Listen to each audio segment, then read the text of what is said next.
Hello everyone, hey, in this video we are going to discuss how to install VLC Media Player on Chromebook.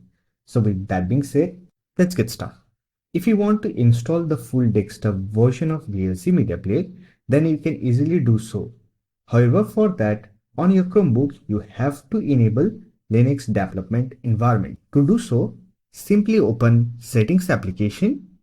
Here click on About Chrome OS option.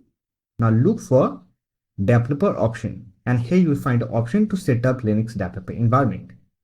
I have already made a video on how you can enable Linux development environment on your Chromebook, so I'll provide the video link in that button, or you will get the video link in the description box.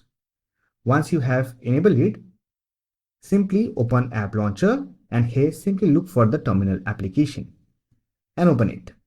Now to get access to the terminal, simply click on Penguin option, and here you will get the Linux terminal interface.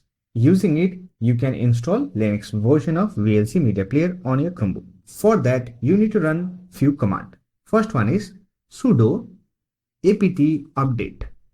Then hit enter key and wait for the update process to complete. Once all the packages are up to date, simply type sudo apt upgrade.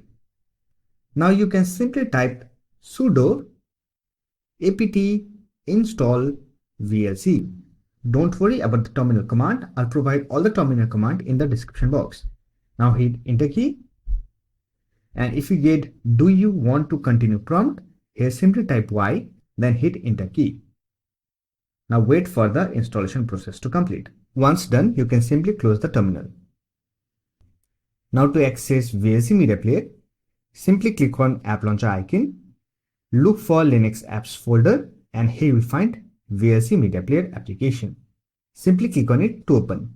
Here you will get privacy and network access policy window. Simply click on allow, then click on continue. Now you are ready to use VLC Media Player on your Chromebook. If you want, you can also pin VLC Media Player icon to Chromebook self. For that, right click on it, then click on pin. Now you can simply use this icon to open VLC Media Player.